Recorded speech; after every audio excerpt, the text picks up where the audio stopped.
The guys and the coaches tell me to always be ready to go in there and shoot, keep your legs and arms warm. So I just pride myself on doing that. How hard is it to do that on the bench? Like you never know when you're coming in, and then you just come in and make your first two shots, and it's like nothing for you. At first it was hard, but now that you're getting into the swing of things and everything starting to find their own roles, and it's not as hard as people would think, but it's fun. You've kind of been all over throughout your career. How did you end up coming to Florida State? What attracted you here? I was at Sheridan College recently. It's a small school up in Wyoming, and did a season there. And we went to a top 100 camp up in Kansas, and that's where Coach Gates had seen me play. And from there, he's contacted me, and they ended up offering me when I got home. So, Living in Tallahassee a little different than living in Wyoming. yeah, big difference.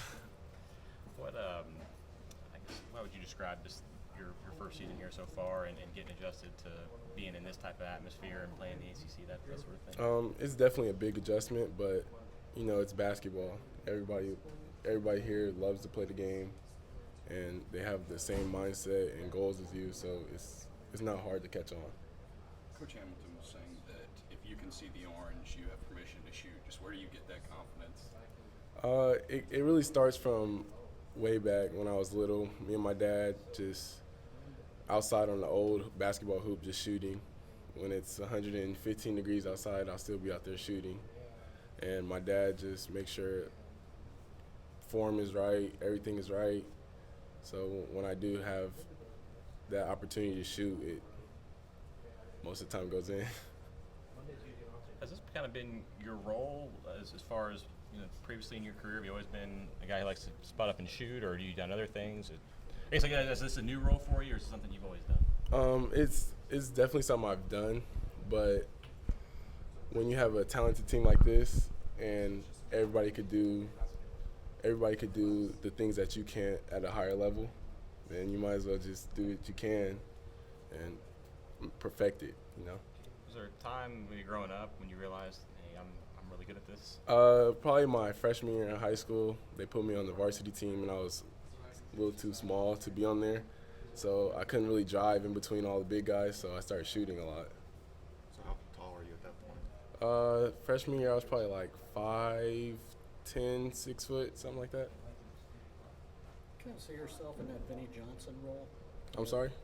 You ever see Vinnie Johnson of the Pistons? Yes. Kind of see yourself in that role? Kind of come in and microwave? Like I said, Coach just always tells me be ready. Whenever I get in, just be ready to shoot. Be ready to be ready to play defense. So that's really just the role I see.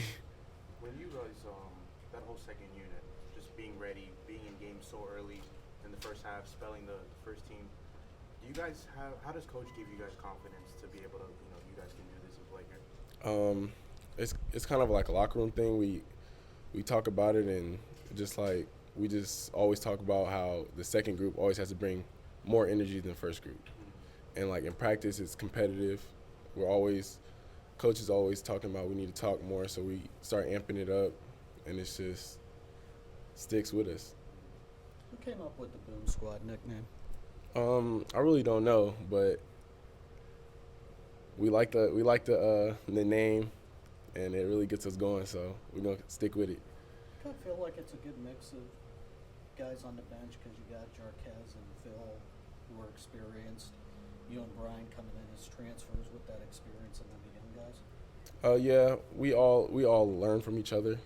Even the young guys teach the old guys some new things. So it's like, as long as you stay more of a learner to the game, then we feel like all advice is great advice. What's that moment like? I mean, did you ever, when you're shooting in Wyoming, did you ever dream about a day where you're coming, off the bench and shooting threes against Duke and that type of crowd and that type of environment? And people who are following the team, when they see you come in, they expect that from you now. I mean, it's always been a dream to come in and play for a high major D1, playing against the other big name schools, and it's just it's a surreal thing when you get in there and realize that you're living your dream. So it's real good. Coach was talking about your mom and dad and played hoops and kind of helped structure your fundamentals and your love for the game. How did that kind of foster the interest in basketball and help you develop? My dad, he traveled overseas a lot, playing with a whole bunch of different teams. So I got to like watch him play as I was little. So it kind of just went hand in hand. Like I'll always be with him. He'll always have a basketball with him. I'll always be around the game. So it's just love at first sight. And your mom, I guess, was the same way. Played Yeah. point guard in college. My mom, she was more when I was little. She was more of a cheerleader. She was kind of supportive and told me I could do anything I had my mind to. So what's the key to staying mentally engaged and being ready to go into a game, knowing that you're going to play, you don't necessarily know when, but being ready to come in and basically start shooting as soon as you get in? Like I said, just coaches and the players just tell me always be ready. And when I do get in, Bake and X, CJ, they always say, I'm going to find you. And they haven't failed me yet, so. All right. Well said.